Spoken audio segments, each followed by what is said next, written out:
Vamos tomar um café logo cedo com os principais fatos políticos da região, num bate-papo descontraído sobre política, regado a um bom café. Apoio Senhor Braga Barbearia, a barbearia do Caruaru Shopping. O Jornal da Cidade já está de volta e aqui na bancada Mário Flávio para trazer os bastidores da política aqui pra gente no cafezinho. Mário Flávio. Bom dia para você, Mário. Olá, Rodrigo, bom dia para você, bom dia ao nosso ouvinte. Pois é, a gente hoje chega falando aqui desses atos de 8 de janeiro, né, que foi aquele quebra-quebra lá em Brasília, né, e as imagens estão circulando, né, e mostram cada dia um fato novo, né, como por exemplo imagens que mostram uma pessoa que está vestida com a bandeira do Brasil, esperando alguém filmar para ele quebrar um vidro, uma vidraça. Também um ministro que caiu estava circulando entre, né, os manifestantes, um rolo danado. E a gente deve ter desdobramentos em Brasília essa semana. Inclusive, vai ter o pedido de afastamento do ministro Flávio Dino pela oposição. O deputado federal Coronel Luiz Meira gravou um vídeo, a gente vai trazer esse vídeo agora aqui, para depois comentar sobre ele. Confira. Amigos brasileiros, pernambucanos, tivemos acesso às declarações na Polícia Federal do ex-ministro General Gonçalves Dias. Ele denunciou o ministro Flávio Dino por ocultação, por prevaricação, por não repassar dados importantíssimos que ele recebeu da Polícia Federal no dia 7 de janeiro, às 18h23. O diretor-geral da Polícia Federal repassou a preocupação e dados concretos da chegada e da grande movimentação que iria acontecer no dia 8 de janeiro. Se o ministro do GSI, que é diretamente ligado ao presidente da República, não recebeu essas informações, nós perguntamos, será que Flávio Dino repassou informações para Rodrigo Pacheco, para Luiz Fux, presidente do STF, para Alexandre de Moraes, presidente do STF, para que eles pudessem tomar as medidas preventivas para impedir que as casas fossem invadidas? Estamos entrando com a notícia crime na PGR Augusto Aras, onde a gente solicita o enquadramento do ministro Flávio Dino por crime de responsabilidade. Ele concorreu diretamente para a abolição violenta do Estado Democrático de Direito. Ele concorreu diretamente para um golpe de Estado. Estamos também solicitando que ele seja afastado de imediato, porque ele, como ministro, com certeza vai interferir nas apurações. Ele tem que ser afastado do cargo de ministro da Justiça. E por último, estamos pedindo a prisão do ministro Flávio Dino. Ele está exatamente concorrendo no artigo 312 do CPP, especialmente em razão da similitude com o caso do senhor Anderson Torres, decidido já no inquérito 4923. Então peço aos nossos pares, aos meus pares, aos deputados federais do Brasil, aos senadores, que venham, que incorporem esse nosso pedido de notícia-crime. É importante este momento que estamos vivendo. CPMI do dia 8 de janeiro tem que ser instalada. Tamo juntos. Pronto, esse vídeo aí do Coronel Luiz Meira, ele é um vídeo que ele está circulando hoje nas redes sociais, né, e deve ser a tônica dessa semana, né, lá em Brasília, porque são muitas revelações, né, com esses vídeos, e o governo vinha o tempo todo defendendo que não fosse criada uma CPI dos atos de 8 de janeiro. Ninguém entendia nada porque essa CPI não deveria ser criada, e as imagens culminaram o quê? Com a queda do ministro, né, o governo federal tinha colocado um sigilo de 100 anos nas câmeras de segurança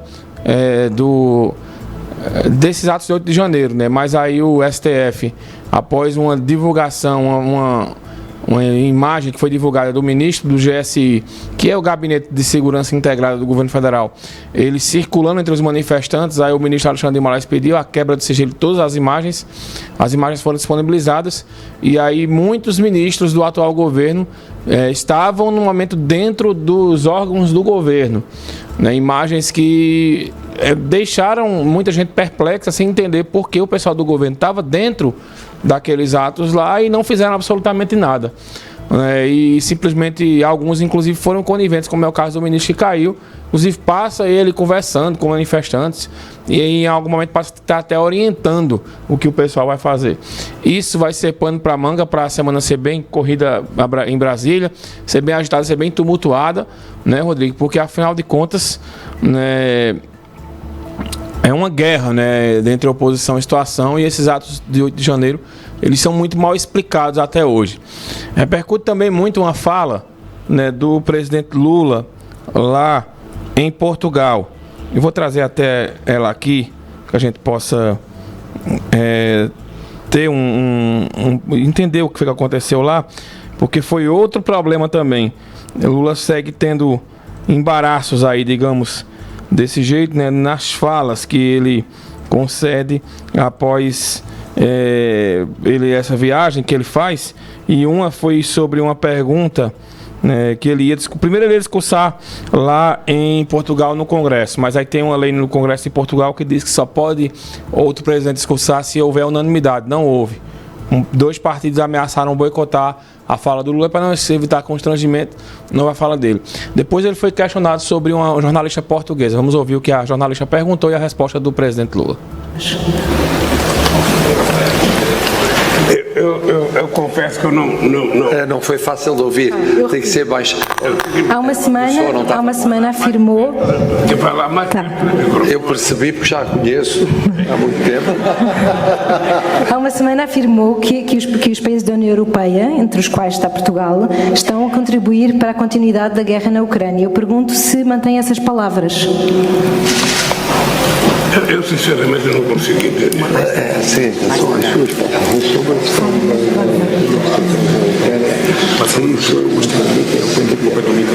ao Brasil. Deixa. Então, isso gerou muito motivo de crítica e até chacota, né? Porque claramente todo mundo entende o que a jornalista portuguesa pergunta. E Lula disse que não conseguiu entender a mesma pergunta 2 vezes. Claro que o português de Portugal ele é um pouco mais difícil de se entender, mas ficou claro ali que ela estava perguntando, né, que Lula disse que países da União Europeia, inclusive Portugal, contribuíam para a continuidade da guerra na Ucrânia. E ele ficou dizendo que não estava entendendo 2 vezes, até que o presidente de Portugal teve que, né, traduzir o português, digamos assim, para o presidente Lula. Então, o governo federal vive um inferno astral praticamente há 1 mês seguido, que não para de ter problema, não para de ter crítica, né, falas muito ruins do Lula. Também uma imagem que a esposa dele, a Janja, né, ela entra numa loja de luxo para fazer compras, e aí o pessoal critica, como é que aquela história, né, de que defende o pobre, mas quando viaja faz questão de mostrar que está em luxo. E outra coisa, né, que chama a atenção é a comitiva do governo brasileiro em Portugal. 2 aviões foram levados, 75 pessoas estão na comitiva, né, enfim, será que tinha mesmo essa necessidade dessa quantidade de gente para uma viagem, né, que vai... enfim, uma viagem informal do presidente da República? Então é um disparate, né, que acontece, e a gente espera que essa situação ela abra o olho, né, do governo, porque senão vai passar o governo inteiro enfrentando crise, né. Até agora não é muito diferente do que foi o governo Bolsonaro, não. É uma crise atrás da outra que passa o presidente Lula. Então essa semana deve ser bem agitada lá em Brasília com essa criação da CPI. O governo disse que vai apoiar agora a CPI diante dessas imagens que foram divulgadas. A gente vai aguardar os rumos que a CPI vai tomar. Que ela sendo criada, a grande questão é quem vai ser o presidente da CPI e quem vai ser o relator. São 2 cargos importantíssimos aí para serem dados. É isso, vamos acompanhar. Daqui a pouco tem Manhã Cidade.